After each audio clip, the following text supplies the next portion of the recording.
अस्सलामु अलैकुम वरहमतुल्लाहि वबरकातुहू।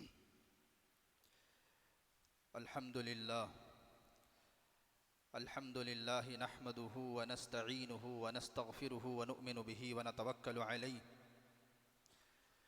व नऊज़ु बिल्लाहि मिन शुरूरि अनफुसिना व मिन सय्यिआति अअमालिना। मन यहदिहिल्लाहु फला मुज़िल्ल लहु व मन युज़्लिल्हु फला हादिय लहु। व नशहदु अल्ला इलाहा इल्लल्लाहु वहदहु ला शरीक लहु व नशहदु अन्न मुहम्मदन अब्दुहु व रसूलुहु व सल्लल्लाहु तबारक व तआला अलैहि व सल्लम तस्लीमन कसीरन कसीरा। अम्मा बअद फ़अऊज़ु बिल्लाहि मिनश शैतानिर रजीम। बिस्मिल्लाहिर रहमानिर रहीम। इन्ना नहनु नज़्ज़लना ज़िक्र व इन्ना लहु लहाफ़िज़ून। सदक़ल्लाहुल अज़ीम। हर किस्म की तमाम तारीफ़ें सज़ावार हों उस खालिक़े कायनात पर जो तमाम जहानों का पालनहार है। दुरूद व सलाम हो ज़ात क़ुदसी व शियम साहिबुल जूद वल करम ताजदार हरम नबी अकरम सल्लल्लाहु अलैहि वसल्लम पर और आपकी आल और औलाद पर, तमाम सहाबा पर, ताबईन पर, तबे ताबईन पर, मुत्तबईन पर, तमाम औलिया अल्लाह पर। इसी तरीक़े से ये सिलसिला चलता रहे क़यामत तक के आने वाले तमाम मुसलमानों पर। मेरे मोहतरम अज़ीज़ दोस्तों, बुज़ुर्गों, क़ुरआन मजीद किस तरीक़े से नाजिल हुआ और उसको किस तरीक़े से लिखा गया और उसकी हिफाजत कैसे की गई, फिर क़ुरआन मजीद को किताबी शक्ल में एक जगह पर कैसे जमा किया गया, इसी पर जो है बात चल रही है। गुज़िश्ता जुमा जो है आप हज़रात के सामने बात आई कि वही किसे कहते हैं। वही की दो किस्में हैं। मतलू है जो नमाज में पढ़ी जाती है, गैर मतलू है जो नमाज में नहीं पढ़ी जाती है। और जो नमाज में नहीं पढ़ी जाती उसे हदीस कहते हैं। हदीस की दो किस्में हैं। हदीस क़ुदसी है, 100 सवासू हदीसें हैं। मज़मून भी अल्लाह का, जुमले भी अल्लाह के, लेकिन हुज़ूर ने अपनी ज़ुबान से उसको इरशाद फरमाया है। फिर दूसरी हदीसें हैं, तकरीबन 10,000 के आसपास में हदीसें हैं। धीरे धीरे अल्लाह रब्बुल इज़्ज़त कुरान को उतारता और उसकी तफसीर भी अल्लाह रब्बुल इज़्ज़त हुज़ूर पाक अलैहिस्सलातु वस्सलाम को समझा देता था। जैसा कि अक़ीमुस्सलाह है, कुरान में नमाज कायम करो, 2000 हदीसें हैं। अगर इसको मुकम्मल समझना है, वो पूरी नमाज की चीज़ें हैं, मकरूहात, वाजिबात, क्या पढ़ना चाहिए, क्या नहीं करना चाहिए, नमाज किन चीज़ों से टूट जाती है। शुरू के दौर में नबी करीम सल्लल्लाहु अलैहि वसल्लम जो है पूरी नमाज मिंबर पर पढ़ाते थे, रुकू भी मिंबर पे करते थे। जब सजदा करने का वक्त होता तो उतर के नीचे आते थे। और नमाज के बाद आपने कहा, सल्लू कमा रअयतुमूनी उसल्ली, आप नमाज वैसे पढ़ेंगे जैसे मुझे पढ़ता हुआ देख रहे हैं। चूंकि इसमें तालीम थी तो तालीम के खातिर, सिखाने के खातिर आदमी बुलंद जगह पर खड़े होगा तो सारे लोग देखेंगे। तो पूरी नमाज आपने मेंबर पर खड़े होकर के पढ़ाई है। तो ये मुस्तकिल दौर है जो चला है। तो हज़रत जिब्राईल अलैहिस्सलातु वस्सलाम वही लेकर के आते। उसमें अल्लाह रब्बुल इज़्ज़त ने दुनिया में हिफाजत का वादा लिया है। फिर हिफाजत के खातिर दुनिया को अल्लाह ने दारुल असबाब बनाया है। फिर अल्लाह भी, अम्बिया भी दुनिया में सबब को इख्तियार करते हैं। उसकी मिसालें भी गुज़िश्ता जुमा दी गई थी। अब बात यहाँ से है कि हज़रत जिब्राईल अलैहिस्सलातु वस्सलाम वही लेकर के आते थे। कभी कुछ आयतें, कभी कुछ आयतें, जैसे मौका होता था। जैसा कि गुज़िश्ता जुमा बयान किया गया, पहले एक माहौल बनाया जाता था, एक बर्निंग इशू, एक टॉपिक लाया जाता था। लोगों में उसकी तलब होती थी, उसकी तड़प होती थी कि भी इस मसले का हल क्या है, इसका जवाब क्या है। तो बाद में कुरान मजीद की आयतें उतरती तो वो जहन में, वो दिलो दिमाग में वो चीज़ें बैठ जाती थी। तो कभी मुकम्मल सूरत, कभी चंद आयतें। 16 सहाबा थे जो कातिबीन वही थे, जो वही को लिखने वाले थे। वो 16 सहाबा में से जो अवेलेबल होता, मस्जिद के अंदर होता, हुज़ूर सल्लल्लाहु अलैहि वसल्लम बुला करके उसे वही लिखवा देते। और वही हड्डियों पर लिखी जाती थी। ये जो शाने की हड्डी होती है उसमें ऊंट की बहुत चौड़ी होती है, उस पर पत्थरों पर और दरख्त के पत्तों पर कागज़ बहुत कम होते थे, कागज़ों पर और चमड़े पर अलग अलग तरीक़ों से जो है वही लिखते थे। अब नबी करीम सल्लल्लाहु अलैहि वसल्लम जो है वही जैसे ही उतरती थी, जो सहाबा मस्जिद नबवी में मौजूद होते थे उनके सामने पढ़ कर के सुनाते थे। जाहिर बात है 23 साल के अरसे में मुकम्मल कुरान नाजिल हुआ है। 23 साल में तो अल्लाह की ज़ात से उम्मीद है कि यहाँ जो मजमा बैठा हुआ है वो तय करेगा तो वो भी हाफिज़ बन जाएगा। थोड़ी थोड़ी आयतें उतर रही हैं, अरबी ज़ुबान भी उनकी है, माना भी समझते हैं, मतलब भी समझते हैं, ज़ुबान उनकी मादरी ज़ुबान है, तो कोई मुश्किल चीज़ नहीं थी। तो हुज़ूर पाक अलैहिस्सलातु वस्सलाम सहाबी को बुलवाते और कहते कि ये जो आयतें हैं फ़ुला सूरे में फ़ुला आयतों के बाद ये रख दी जाए। कहाँ रखना है, पूरी तरतीब। अब इस वक़्त में जो फ़र्श पर, जो ज़मीन पर कुरान की जो तरतीब है, हमारे सामने जो कुरान है, अर्श पर भी यही तरतीब में है, आसमानों पर भी। अलबत्ता जो नाजिल हुआ है उसकी तरतीब अलग है। सूरह इक़रा की आयतें पहले नाजिल हुई, फिर सूरह मुद्दसिर की आयतें नाजिल हुई।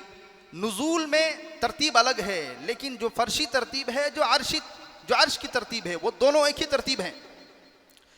तो इस तरीके से सिलसिला चलता रहा। जब एक सूरत मुकम्मल हो जाती, जब तक एक सूरत मुकम्मल नहीं होती वो सूरत कातिबीन वही के पास होती थी। जब एक सूरत मुकम्मल हो गई, हुज़ूर पाक अलैहिस्सलातु वस्सलाम के पास कोई सहाबी जाते और कहते या रसूल अल्लाह, अभी ये जो सूरत लिख कर के मुकम्मल हो गई है ये आप मुझे दे दें। आप उनको दे देते। अब वो उनके घर में उसकी वो हिफाजत करते, जान से ज़्यादा हिफाजत करते। एक तो हाफिज़ा भी है, याद भी कर लिए हैं। हुज़ूर सहाबा के सामने कुरान मजीद की आयतें पढ़ते, सहाबा याद कर लेते, फिर सहाबा मस्तूरात आती थी, मस्तूरात भी याद कर लेती थी। फिर शाम होते होते पूरे मदीने के घरों घरों में, घर घर में वो आयतें चली जाती जो नाजिल हुई हैं। ये सिलसिला हुआ, मुकम्मल कुरान नाजिल हुआ, हुज़ूर पाक अलैहिस्सलातु वस्सलाम दुनिया से पर्दा फरमा गए। ये उन्वान बयान करने का मकसद ये है, आज भी कुछ लोग ऐसे हैं जो एतराज़ करते रहते हैं कि कुरान हुजूर के ज़माने में जमा नहीं किया गया, तो कैसे जो है इसमें कोई गलती नहीं हो सकती है। भाई कोई इसमें से कम हो गया होगा, कोई चीज़ ज़्यादा होगी। हमारे यहाँ एक है वसीम रिजवी, उसने तो 16 आयतें कुरान से निकाल दी और उसने उस कुरान को बाकायदा छापा भी है।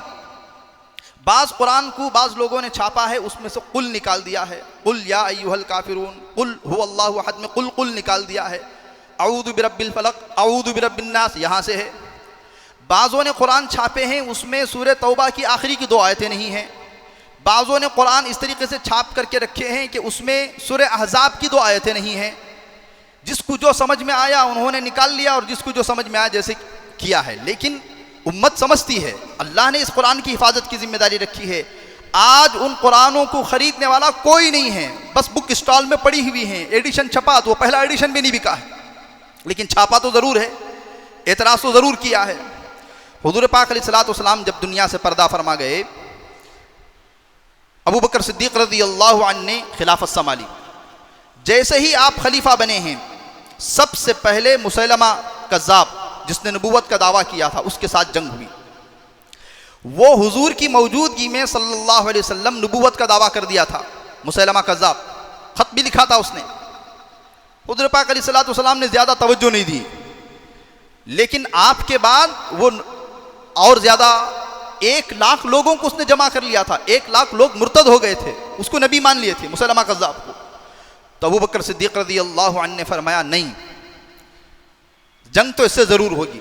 तो जंग हुई तो उसमें 500 हुफ़्फ़ाज़ सहाबा, मुकम्मल हाफिज़, जय्यद हाफिज़ सहाबा शहीद हो गए।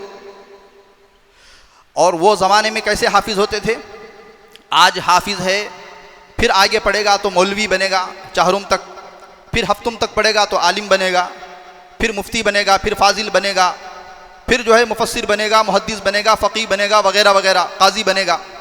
लेकिन हज़रात सहाबा जो कुरान को याद करते थे, कुरान की आयतों के साथ मुकम्मल तफसीर, मुकम्मल मसाइल उसके याद करते थे। इसी वजह से हज़रत उमर रज़ियल्लाहु अन्हु ने सूरह बक़रा को याद करने के लिए बहुत लंबी मुद्दत लगाई है। एक एक सूरा याद करने में लंबी मुद्दत लगाते थे, क्योंकि वो कुरान की जितनी सारी चीज़ें हैं वो सारी चीज़ों को याद करते थे। जाहिर बात है 500 ऐसे जय्यद हुफ्फाज, हाफिज का मतलब जय्यद उलमा जब शहीद हो गए तो आगे और जंगें होनी थी। हज़रत उमर रज़ी अल्लाह अन्हु अबू बकर सिद्दीक़ रज़ी अल्लाह अन्हु के पास आए। उन्होंने कहा हमें चाहिए कि कुरान को हम सरकारी रिकॉर्ड में लें। कुरान तो मौजूद है लेकिन किसी सहाबी के पास एक सूरत है, किसी सहाबी के पास एक सूरत है, किसी सहाबी के पास एक सूरत है, सरकारी रिकॉर्ड में कुरान नहीं है। हज़रत अबू बकर सिद्दीक़ रज़ी अल्लाह अन्हु ने फरमाया जो काम हुज़ूर सल्लल्लाहु अलैहि वसल्लम ने अपनी ज़िंदगी में नहीं किया हम वो कैसे कर सकते हैं। तो लिहाजा आपने बात को टाल दिया। लेकिन हज़रत उमर रज़ी अल्लाह अन्हु बार बार आते, बार बार समझाते, नहीं ये ज़रूरत है, ठीक है हुज़ूर पाक अलैहिस्सलातु वस्सलाम ने नहीं किया तो नहीं किया, लेकिन ये एक अच्छा काम है, वल्लाही फ़ीही खैर, अल्लाह की कसम इसमें खैर है। जब बार बार हज़रत उमर रज़ी अल्लाह अन्हु ने अबू बकर सिद्दीक़ रज़ी अल्लाह अन्हु को समझाते थे तो एक दिन ऐसा आया कि अबू बकर सिद्दीक़ रज़ी अल्लाह अन्हु का दिल भी शरह सदर हो गया कि नहीं ये काम होना चाहिए। तो आपने 16 सहाबा जो कातिबीन वही थे, इसमें हज़रत ज़ैद बिन साबित रज़ी अल्लाह अन्हु जो बड़े कातिब वही समझे जाते हैं उनको बुलाया, यही बात रखी अबू बकर सिद्दीक़ रज़ी अल्लाह अन्हु ने। हज़रत ज़ैद बिन साबित ने भी फरमाया आप दोनों बुजुर्ग वो काम कैसे कर सकते हैं जो हुज़ूर पाक अलैहिस्सलातु वस्सलाम ने नहीं किए। ज़रा अंदाज़ा लगाएं वो हजरात जो सहाबा के ऊपर उंगली उठाते हैं, हज़रत उमर जैसी शख्सियत मौजूद हैं, वक्त के खलीफा हज़रत अबू बकर सिद्दीक़ रज़ी अल्लाह अन्हु जैसे मौजूद हैं, लेकिन हज़रत ज़ैद बिन साबित कहते हैं वो काम कैसे करें जो हुज़ूर ने नहीं किया। हजरात सहाबा एक इंच इधर उधर नहीं हटते थे।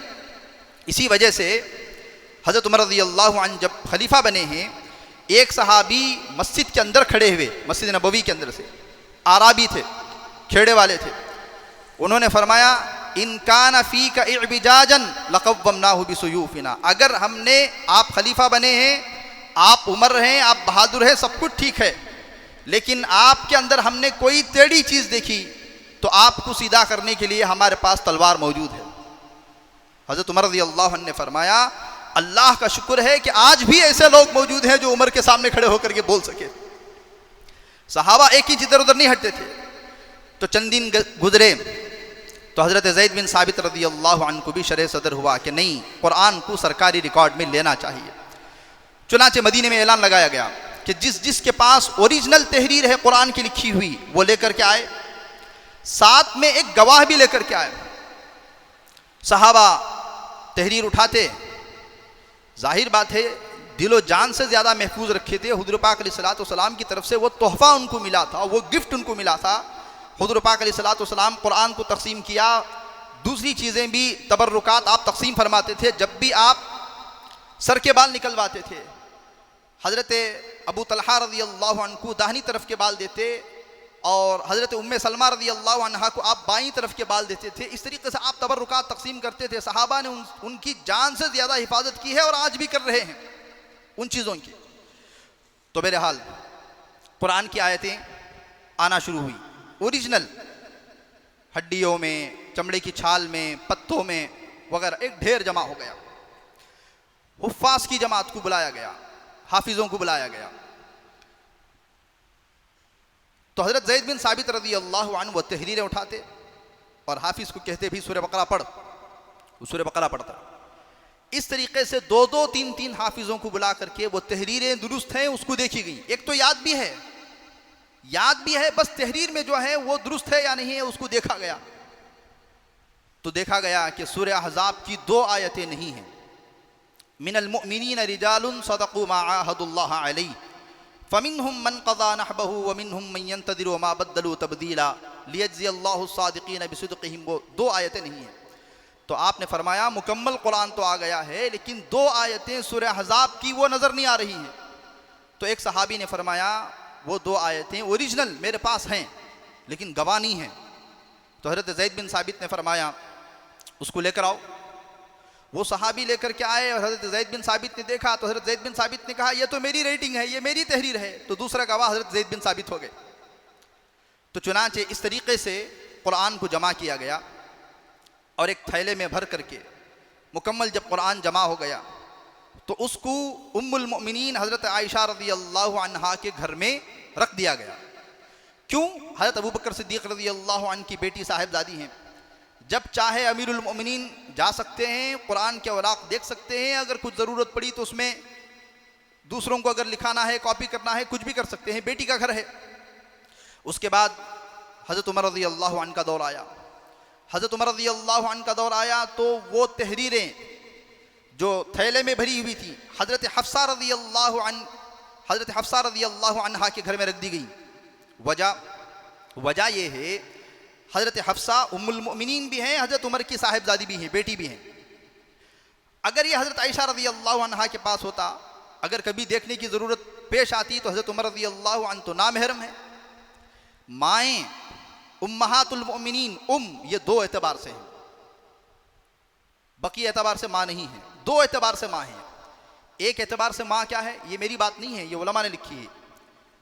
उम्महातुल मोमिनीन अज़वाज मुतहरात को जो माँ कहा जाता है, एक हुज़ूर पाक अलैहिस्सलातु वस्सलाम के बाद अब उसको उम्मत का कोई फ़र्द उनसे निकाह नहीं हो सकता, हराम है, जैसे माँ के साथ निकाह हराम है। दूसरा, जैसे माँ की रिस्पेक्ट करना, माँ की इज्जत करना ज़रूरी है, उस वक़्त के सहाबा को भी उम्महातुल मोमिनीन रज़ी अल्लाह अन्हुन्ना, इनकी इज्जत करना, इनका एहतराम करना ज़रूरी था। इसके अलावा पर्दा तो पर्दा है, माँ होने के बावजूद भी वो बेपर्दगी नहीं करते थे। ऐसा नहीं कि माँ है को हज़रत उमर रज़ी अल्लाह अन्हा हज़रत आयशा रज़ी अल्लाह अन्हा के पास में जा रहे हैं तो हज़रत आयशा रज़ी अल्लाह अन्हा से वो ले करके हज़रत हफ्सा के घर में रख दिया गया, चूँकि बाप हैं, जब चाहेंगे जाएंगे। अगर हज़रत आयशा रज़ी अल्लाह अन्हा के घर में होता, कोई आकर के कहता कि मुझे वो औराक देखने हैं, तो एक तो हज़रत आयशा रज़ी अल्लाह अन्हा की मौजूदगी में घर में कोई अंदर दाखिल नहीं हो सकता था। आज की तरह घर थोड़ी थे कि 2 BHK है, 4 BHK है, एक ही तो कमरा होता था। हज़रत आयशा रज़ी अल्लाह अन्हा को बाहर जाना पड़ता। जब बाहर गए हैं, घर में कोई नहीं है, तो क्या पता कि 2 औराक 2 सफ़े उठा लिए गए या 2 औराक नहीं उठा लिए गए, कोई निगरानी करने वाला नहीं है। तो इस वजह से हज़रत हफ्सा रज़ी अल्लाह अन्हा के घर में वो तहरीरें रखी गई। हज़रत उस्मान रज़ी अल्लाह अन्हु का दौर आया। एक सहाबी हैं हज़रत हुज़ैफ़ा रज़ी अल्लाह अन्हु, बड़े जलीलुल क़द्र सहाबी हैं। ये उस वक़्त में जो इस्लाम फैला था, कभी कूफा जाते, कभी बसरा जाते, कभी मिस्र जाते, कभी फ़लाँ जगह जाते, कभी यमन जाते। ये कमांडर थे, फ़ौजी थे।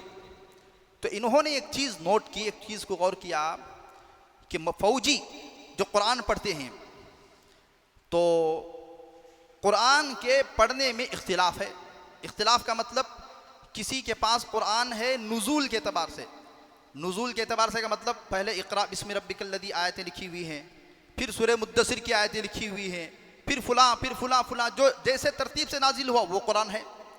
इसी तरीके से कुल अऊज़ु बिरब्बिन नास, कुल अऊज़ु बिरब्बिन नास, ये इख्तिलाफ़ात भी उसमें मौजूद हैं। और कोई सहाबी हुज़ूर पाक अलैहिस्सलातु वस्सलाम कुरान मजीद की आयत की कोई तफसीर कर दे तो वो तफसीर भी लिख रखे हैं, जैसे हाफ़िज़ू अलस्सलावाति वस्सलातिल वुस्ता, नमाज़ों की पाबंदी के बारे में एक आयत है कि नमाज़ों की हिफाजत करो और ख़ुसूसन दरमियानी नमाज की, वुस्ता। अब हुज़ूर पाक अलैहिस्सलातु वस्सलाम ने उसकी तफसीर फरमाई सलातुल असर। तो एक सहाबी ने ये आयत लिख रखी थी, हाफ़िज़ू अलस्सलावातिल वुस्ता सलातुल असर, ऐसे लिख रखा था। तो इन्होंने आकर के हज़रत उस्मान रज़ी अल्लाह अन्हु से कहा कि जो कुरान सरकारी रिकॉर्ड में लिया गया है, अब उस कुरान को सरकारी निगरानी में फैलाने की ज़रूरत है, वरना जो है कुछ को काफिर कह रहे हैं, कुछ को काफिर कह रहे हैं। अगर यही सिलसिला चलता रहा तो बड़े मसाइल खड़े हो जाएंगे। अब हज़रत उस्मान रज़ी अल्लाह अन्हु ने फिर कमेटी तश्कील दी 6 लोगों की। जिम्मेदार हज़रत ज़ैद बिन साबित ही हैं, लेकिन बूढ़े हो गए हैं। अब जब दूसरी मरतबा कमेटी तश्कील दी गई तो उसमें हज़रत अब्दुल्ला इब्न उमर रज़ी अल्लाह अन्हु भी थे, जो बाद में चल करके बादशाह बने हैं। फिर एक ऐलान लगाया गया मदीने में कि फिर दोबारा वो तहरीरें लाओ। अब लोग पहले से ज़्यादा उन तहरीरों को हिफाजत से रखे थे, चूँकि मालूम हो गया था कि कभी भी ज़रूरत पड़ सकती है, तो फटाफट तहरीरें आना शुरू हुई। अब वो थैला भी हज़रत हफ्सा रज़ी अल्लाह अन्हा के घर से मंगवाया गया कि एक कुरान दोबारा लिखा जा रहा है, आपके थैले के अंदर जो कुरान मौजूद है उसको मिलाएंगे, फिर आपकी अमानत आपको दे दी जाएगी। हज़रत हफ्सा रज़ी अल्लाह अन्हा, अच्छा इसमें एक बात और हो सकती है, हज़रत उस्मान रज़ी अल्लाह अन्हु ने क्यों वहाँ से हज़रत हफ्सा से नहीं लिया? हज़रत उस्मान रज़ी अल्लाह अन्हु तो दामाद हैं, और हज़रत उस्मान रज़ी अल्लाह अन्हु की कोई साहिबजादी हुज़ूर पाक अलैहिस्सलातु वस्सलाम की निकाह में तो नहीं थी। तो बहरहाल ये लंबी तफसीलात हैं। अब हज़रत ज़ैद बिन साबित रज़ी अल्लाह अन्हु नई नई जो तहरीरें हैं उसको लेते, अब और 2 आयतें कम पड़ गई। अब की बार 2 आयतें कम हो गई सूरह तौबा की आखिरी आयतें, लक़द जाअकुम रसूलुम मिन अनफुसिकुम अज़ीज़ुन अलैहि मा अनित्तुम हरीसुन अलैकुम बिल मुमिनीना रऊफ़ुर रहीम फ़इन तवल्लू फ़क़ुल हस्बियल्लाहु ला, ये 2 आयतें कम हो गई। तो आपने फरमाया भी ये 2 आयतें, वो 2 आयतें तो उसी वक़्त में मिल गई थी, हज़रत ज़ैद बिन साबित थी उसके गवाह थे। तो एक सहाबी हैं हज़रत खुज़ैमा बिन्त साबित, उन्होंने फरमाया मेरे पास वो तहरीर ओरिजिनल मौजूद है, पहली बार जो गवाह हमने पेश किया था अब वो गवाह नहीं है, दुनिया से चला गया है, अब मैं गवाह ढूंढ रहा हूँ। अब सब लोग खामोश बैठे हुए थे सहाबा। तो इतने में हज़रात सहाबा को एक बात याद आई। हज़रात सहाबा ने कहा कि खुज़ैमा तो वो हैं जिनके मुताल्लिक़ रसूलुल्लाह सल्लल्लाहु अलैहि वसल्लम ने इरशाद फरमाया कि खुज़ैमा की एक की गवाही 2 के बराबर है। तमाम सहाबा में हज़रत खुज़ैमा को यह शर्फ हासिल है। वजह यह है, एक मरतबा हुज़ूर पाक अलैहिस्सलातु वस्सलाम ने एक जगह पर ऊँट ख़रीदा। अब जो कीमत लगाई गई थी, थोड़ी देर के बाद जो है जिसने ऊँट बेचा था वो कीमत ज़्यादा करके कहने लगा। हुज़ूर पाक अलैहिस्सलातु वस्सलाम ने फरमाया नहीं नहीं, तुम्हारे मेरे दरमियान में इस कीमत पर बातचीत हुई थी। तो उसने फरमाया आप गवाह लाएँ। तो हुज़ूर पाक अलैहिस्सलातु वस्सलाम ने फरमाया जिस वक़्त में ख़रीदो फ़रोख्त लेन देन का मामला हो रहा था उस वक़्त में तो तुम और मैं दोनों थे, गवाह कहाँ से लाऊं मैं? अब बातचीत होती रही, इतने में लोग जमा होना शुरू हो गए कि या रसूल अल्लाह क्या बात है, क्या बात है, क्या बात है। उसमें हज़रत खुज़ैमा भी थे। तो हज़रत खुज़ैमा ने कहा या रसूल अल्लाह मैं गवाही देता हूँ वल्लाही आप जो कहते हैं वही सच है। तो हुज़ूर पाक अलैहिस्सलातु वस्सलाम ने फ़ौरन फरमाया खुज़ैमा तुम तो यहाँ नहीं थे। फरमाया या रसूल अल्लाह आप 7 आसमान के ऊपर की बातें बोलते हैं, हम आंख बंद के तस्लीम करते हैं, ये 4 कौड़ी की बात, ये 4 पैसों की बात में आप क्या झूठ बोलेंगे? तो हुज़ूर पाक अलैहिस्सलातु वस्सलाम इतने खुश हुए उस वक़्त में, फरमाया मेरे सहाबा सुनो, आज के बाद खुज़ैमा अगर गवाही देने का मौका आ गया तो खुज़ैमा की एक की गवाही 2 के बराबर मानी जाएगी। अब यही है जो शरारत कर रहे हैं कि वो 2 आयतें मिली नहीं ना, ये उसके गवाह नहीं थे ना, कैसा ऐड कर लिए, ये एतराज़ात चलते रहते हैं। तो उसको शामिल कर लिया गया। अब फिर जो है जो थैले में जो तहरीर थी उसको, अब फिर बाद में जो तहरीरें थी उसको फिर दोबारा मिलाया गया, फिर हाफिज़ों को बुलाया गया। अब पहले से ज़्यादा हज़रात सहाबा बच्चों को हाफिज़ बनाना शुरू कर दिए थे। ये उम्मत के अंदर है, ज़माना कितना कठिन भी गुजरा, बच्चे हिफ्ज़ करना नहीं भूले, बच्चों ने हिफ्ज़ करना नहीं छोड़ा है।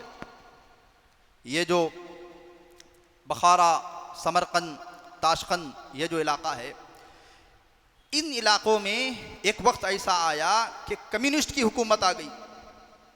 वहाँ पर अजान बैंड हो गई, कुरान कोई अपने घर में नहीं रख सकता था, कुरान कोई पढ़ नहीं सकता था, कुरान कोई पढ़ा नहीं सकता था। 100 साल उनकी हुकूमत रही। 100 साल के बाद जलसा हुआ, 100 साल के बाद वो हुकूमत ख़त्म हुई। फिर मुसलमानों ने वहाँ पर एक प्रोग्राम किया, एक जलसा किया, तो देखा कि हज़ारों बच्चे हाफिज़ हैं। तो यहाँ से जो उलमा गए थे हिंदुस्तान से, उन्होंने कहा कि भाई कुरान नहीं रख सकते, बैंड है, अजान नहीं, मस्जिद नहीं, नमाज नहीं, सलाम नहीं, मुसलमान का नाम नहीं रख सकते थे, इसके बावजूद इतने छोटे बच्चे हाफिज़। तो उन्होंने कहा हम 2 तरीक़ों से कुरान की हिफाजत की है। एक आदमी को हम पकड़ते, मौलाना हाफिज़ साहब को, उनके साथ हम 10-15 नौजवान लगा देते बच्चे। अब ये जंगल जा रहे हैं लकड़ी काटने के लिए, ना कोई किताब, ना कोई वर्क, कोई चीज़ नहीं। उस्ताद एक 10-15 शागिर्दों को लेकर ऐसे जैसे लकड़ी बेचने वाले हैं, लकड़ी काटने वाले हैं, जंगल जाते। जंगल में दूर जाकर के पहाड़ों की चोटियों पर, जहाँ पर किसी की आवाज़ ना हो, वहाँ पर उस्ताद बैठता, उस्ताद एक आयत को पढ़ता, बच्चे उसे याद करते, बगैर कुरान कैसे हाफिज़ बन जाते। दूसरा तरीक़ा ये हमने निकाला, जहाँ जंगलात नहीं थे वहाँ बड़े कब्रिस्तान होते थे। हमने हर कब्रिस्तान के दरमियान में 20-25 कब्रें फर्जी खोद के रखते थे, और उस कब्र में उस्ताद बैठा हुआ है, बच्चा हिफ्ज़ कर रहा है। इस तरीके से हमने कुरान को हरगिज़ जाने नहीं दिया। ये उम्मत का मामूल रहा है कि जहाँ कुछ भी हो जाए, कुरान एक ऐसी चीज़ है, अल्लाह ने फरमाया हिफाजत की जिम्मेदारी हमारी है। तो आज ये 100 साल कम्युनिस्ट की हुकूमत होने के बावजूद भी इतने हज़ारों हुफ़ाज़ बच्चे जो है मौजूद हैं। बड़ी मेहनत से याद किया है। किसी को अच्छा, वो जो बच्चे ही कुरान को याद किए थे, उनको अगर कुरान दे दो तो पढ़ना ना आए, वो लिखना नहीं जानते थे ना, उन्होंने तो बेहाट याद किया था। आज भी अरबों में मस्जिद हराम आप चले जाएं, अरब उस्ताद पिल्लर के पास बैठे रहते हैं, उनके आसपास में 8-10 बच्चे होते हैं। उस्ताद कुरान किसी के पास होता है, किसी के पास नहीं होता। उस्ताद एक आयत बोलता है, बच्चे उस आयत को पढ़ते हैं, याद कर लेते हैं, ऐसे ही चलते रहता है। हम तो अजमी है ना, हमें देख करके हमारा क़ुव्वत हाफ़िज़ा उतना मजबूत नहीं है, हमारा जहन इतना मजबूत नहीं है, तो हमें इन सारी चीज़ों की ज़रूरत पड़ती है। तो बहरहाल इस तरीके से हज़रत उस्मान रज़ी अल्लाहु अन्हु ने कुरान को जमा किया। अब दूसरी मरतबा, अब की मरतबा कुरान कागज़ में जमा किया गया। दौर तरक्की कर गया था। अच्छा, कुरान कागज़ में तो जमा किया गया, मादफ़तैन, 2 अट्टों के दरमियान में, लेकिन उसको सिया नहीं गया। ऐसे ही अब इसकी 7 कापियाँ बनाई गई। एक कॉपी को मस्जिद नबवी में रखा गया, 6 कापियाँ कूफा की जामिया मस्जिद और बसरा की जामिया मस्जिद, दिमश्क की जामिया मस्जिद और मिस्र की यमन की जामिया मस्जिद। इस तरीके से जो मुसलमान के जो शहर थे, बड़े बड़े शहरों में ये कापियाँ रखवाई गई। उसके बाद हज़रत उस्मान रज़ी अल्लाहु अन्हु ने फरमाया, जिन जिन के पास कुरान जैसे भी लिखा हुआ है वो सब मेरे पास जमा कर दो। चुनांचे सब लोगों ने हज़रत उस्मान रज़ी अल्लाहु अन्हु के पास दूर दूर से कुरानों को लोगों के पास जो था वो इकट्ठा करके लाए। हज़रत उस्मान रज़ी अल्लाहु अन्हु ने उन सबको जला दिया। फरमाया, अब अगर कोई कुरान लिखना है तो जो असल कापियाँ मस्जिद में रखी हुई हैं वहाँ से नकल उतारे। अब यहाँ पर एक सवाल तो ये होता है कि भी कुरान को जलाना तो दुरुस्त नहीं है। आप मसला उठा करके देखें, जो दीनी दूसरी किताबें हैं, नूरानी क़ैदा है, उर्दू की किताबें हैं, मसाइल की किताबें हैं, इसे जला सकते हैं, कुरान को जला नहीं सकते हैं। कुरान को या तो दफन करना पड़ेगा या तो किसी पुराने कुएं में ले जाकर के डालना पड़ेगा, जलाना तो दुरुस्त नहीं है। तो बहरहाल उलमा ने इसके ऊपर बड़ी लंबी बहसें की हैं। एक तो ये कि अगर दफनाते हो सकता है कोई और वहाँ से निकाल लेता और इख्तिलाफात बढ़ते, तो कई वजूहात की बुनियाद पर हज़रत उस्मान रज़ी अल्लाहु अन्हु ने इन औराक़ को जो है जलाया। फिर उसके बाद जो है ओरिजिनल जो कुरान है, इस तरीके से वो उसको जो है कुरान को जमा कर लिया गया। और उस कुरान में कोई एराब नहीं था, कोई ज़बर ज़ेर नहीं था, कोई पेश नहीं था, ये सब बाद में चल करके लगाए हैं। रुकुआत नहीं थे। अब ये जो रुकुआत लगाए हुए हैं कुरान में, हमारे रुकू का मतलब यहाँ रुकू करो। आज भी हिंदुस्तान, बांग्लादेश, नेपाल, बर्मा, तिब्बत, चाइना, यहाँ के जो कुरान हैं, यहाँ के कुरान में रुकू लिखा हुआ है। अरबों में मस्जिद हराम में जो कुरान रखे हुए हैं, आप वहाँ देखिए रुकू ही नहीं है। अच्छा, कभी कभार ऐसे होता था, हरमैन का कुरान सुनने का मौका मिलता है, तो हरम के इमाम हमारे कुरान के एतबार से एक आयत रुकू के लिए अब भी बाकी है तब रुकू कर देते, या हमारे कुरान के एतबार से जहाँ से रुकू शुरू हो रहा है उसकी 2 आयतों के बाद नमाज शुरू करते। तो मुझे बड़ी बेकरारी होती थी, क्या एक आयत पहले रुकू करना, एक आयत बाद में रुकू करना। उस वक़्त में इतना इल्म नहीं था। फिर बाद में पता चला कि ये तो हम अजमियों के लिए रुकू बनाए गए हैं, वो तो अरबी हैं, उनको मालूम है कि मजमून कहाँ ख़त्म होता है, बात कहाँ ख़त्म होती है, बात कहाँ से शुरू होती है, उनको मालूम है, तो इसकी ज़रूरत उनको नहीं है। ये जो नुक्ते हैं, ये जो ज़बर ज़ेर पेश है, ज़बर ज़ेर पेश भी हज्जाज बिन यूसुफ ने लगवाए। उस वक़्त में सहाबा मौजूद थे, ताबईन का दौर था, लेकिन सहाबा भी कुछ मौजूद थे। हज्जाज बिन यूसुफ बड़ा जालिम शख्स भी है, कई उलमा को इसने जो है शहीद किया है, कत्ल किया है, लेकिन उसकी ज़िंदगी का एक अहम कारनामा कुरान पर उसने एराब लगाया है। हज्जाज बिन यूसुफ बड़ा जालिम भी था, लेकिन बहुत बड़ा काम भी किया है। तो बहरहाल इस वजह से उलमा कहते हैं कि हज्जाज बिन यूसुफ के बारे में ज़ुबान को खामोश रखो, क्योंकि उसने उम्मत की बहुत बड़ी खिदमत की है, कई उलमा को शहीद भी कर दिया है, ये दोनों चीज़ें किया है। तो उसने ज़बर ज़ेर पेश लगवाया। जैसे आज भी हमारे पास उर्दू की किताबें हैं, फ़ज़ाइल अमाल रखी हुई है, रोज़ाना सालार अखबार निकलता है, कहाँ ज़बर ज़ेर पेश रहता है क्या? हम तो ज़ुबान वाले हैं, हम पढ़ सकते हैं कि उसमें कहाँ ज़बर आएगा, कहाँ ज़ेर आएगा, वो कहाँ पेश आएगा, लगाने की ज़रूरत नहीं है। लेकिन कुरान पर उसने एराब लगवाया, हज्जाज बिन यूसुफ ने। उसके बाद रुकुआत और दूसरी चीज़ें लगवाई हैं मावरा उन नहर के उलमा ने। मावरा उन नहर के उलमा कौन? ताशकंद, समरकंद, बखारा। ये बात मैं ऐसे ही नहीं कह रहा हूँ, अरबी में एक किताब है फतावा ततार खानिया, इसके दो नाम हैं, एक फतावा तातार खानिया और एक फतावा ततार खानिया। किताब मौजूद है, उसमें ये पूरी तफसील लिखी है।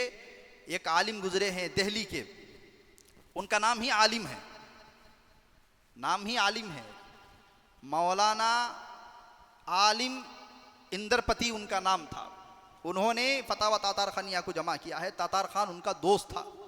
तातार खान जो है मौलाना साहब का दोस्त थे। उन्होंने तातार खान दिल्ली के कोई वजीर थे, उन्होंने अपने दोस्त की तरफ उस किताब को मंसूब किया। आजकल कहाँ ऐसे दोस्त मौजूद होते हैं। लिखा तो उन्होंने है, मौलाना इंदरपति साहब ने, मौलाना आलिम इंदरपति साहब ने, और मंसूब किया है अपने ख़ास दोस्त तातार खान की तरफ, फतावा तातार खानिया। तो इस किताब में यह मुकम्मल बहस लिखी हुई है कि किस तरीके से रुकुआत को जमा किया गया। कुरान में 27 तरावी के एतबार से जो है रुकुआत को जमा किया गया है कि रोज़ाना 20 रुकू अगर पढ़ेंगे तो फिर जाकर के कुरान जो है 27 पर ख़त्म होगा। इस तरीके से उन उलमा ने इसको जमा किया। तो मेरे हाल अज़ीज़ दोस्तों बुज़ुर्गों, ये कुछ तारीख़ थी कुरान को जमा करने की। लेकिन हमें मसला ये है कि हम अपनी औलाद को कुरान ज़रूर पढ़ाएं। बड़ी मेहनतों से इसके पीछे कितनी कुर्बानियाँ लगी हैं। हालांकि अल्लाह रब्बुल इज़्ज़त ने फरमाया, जो शख्स कुरान की हिफाजत की जिम्मेदारी ओढ़ता है अल्लाह ताला उसकी हिफाजत करते हैं। जैसे कोई एक हीरा है, उस हीरे की हिफाजत के लिए एक तिजोरी बनाई गई। जाहिर बात है अब उस तिजोरी की भी हिफाजत तो ज़रूरी है। तो जो तिजोरी उस हीरे की अनरुपये जायदाद की हिफाजत करती है, और उन तिजोरियों को भी तो हिफाजत में सिक्योरिटी गार्ड में रखा जाता है। तो बहरहाल इस तरीके से कुरान मजीद को जमा किया गया। अब इसके बाद तफसीलात और भी हैं कि जो आयतें हैं, मक्की आयतें कौन सी हैं, मदनी आयतें कौन सी हैं, लैली आयतें कौन सी हैं, नहारी आयतें कौन सी हैं, जंग के मौके पर कौन सी आयतें नाजिल हुई और क्या सिस्टम हुआ। एक बहर ज़ख़्ख़ार है, एक बहुत बड़ा समंदर है, अगर इसको कितना बयान किया जाए। लेकिन ज़रूरत इस वक़्त में है कि हम अपनी औलाद को हाफिज़ ज़रूर बनाएं। चाहे बच्चा डॉक्टर बने, इंजीनियर बने, वकील बने, एडवोकेट बने, जो बनना है बने, लेकिन हाफिज़ ज़रूर बने। और अपनी आखिरत का जो तोशा है वो अपनी औलाद को बनाने की कोशिश करें। उलमा ने लिखा है कि अगर कोई अपनी औलाद को, अपने बच्चों को, अपने पोतों को हाफिज़ बनाता है तो गोया कि वो अपनी आखिरत तैयार कर रहा है, उसके लिए ताज तैयार होगा। और बच्चा बाप का जब वालिद का इंतकाल हो जाता है, बच्चा जब कुरान पढ़ता है, बच्चा दूसरे पढ़े तो ईसा अलैहि सवाब करने की ज़रूरत, बेटा पढ़ा तो ईसा अलैहि सवाब करने की ज़रूरत नहीं है। ऑटोमेटिकली ईसा अलैहि सवाब का बटन है वो। उन्हें पढ़ को बख्शन दे, नहीं बख्शन दे, तुझे कौन हाफिज़ बनाए हैं, वहाँ क्रेडिट कहाँ जाएगा। तो ये बोलने की ज़रूरत नहीं है। बच्चा अगर कुरान हिफ्ज़ कर रहा है तो उसे माँ बाप को बख्शने के लिए अल्फाज तक ज़ुबान पर लाना ज़रूरी नहीं है। जितना पढ़ेगा उसका सवाब जो है अल्लाह रब्बुल इज़्ज़त वहाँ तक पहुँचाएगा। तो ये थी कुछ तारीख़ कुरान को जमा करने की। इसके बाद अल्लाह ने अगर ज़िंदगी बाकी रखी, हदीस को कैसे जमा किया गया, क्या मेहनत की गई, एक एक हदीस को कैसे परखा गया, बहुत बड़ा तवील मजमून है, हमारे सामने आना चाहिए। और फ़िक़ह को कैसे जमा किया गया, उसके बाद में मसाइल को कैसे इस्तिंबात किया गया, कैसे उलमा की टीम बैठती थी। जैसे आजकल लोग आ जाते हैं ना कि भी वो इतने 100 साल पहले करे, ये करे, हम कुरान को बहुत बड़ा जानने वाले हैं, 4 अक्षर जान लिए, 4 वर्ड पढ़ लिए और कुरान के मुफस्सिर बन गए। 60 साल तक प्रोफेसर रहे, 60 साल के बाद दीन के खैर खा यूट्यूब चैनल बना लिया, बना करके कुरान की तफसीर। जिन उलमा की ज़िंदगी कुरान और हदीस को समझने समझाने में मुकम्मल लग गई, अब उनका मुकाबला एक 60 साल के बाद एक रिटायर कर रहा है। तो बहरहाल इसकी मुकम्मल तफसीलात आएंगी। अल्लाह रब्बुल इज़्ज़त हम तमाम को कहने सुनने से ज़्यादा अमल करने की तौफ़ीक़ अता फ़रमाए। व आखिरु दावाना अनिल हम्दुलिल्लाह।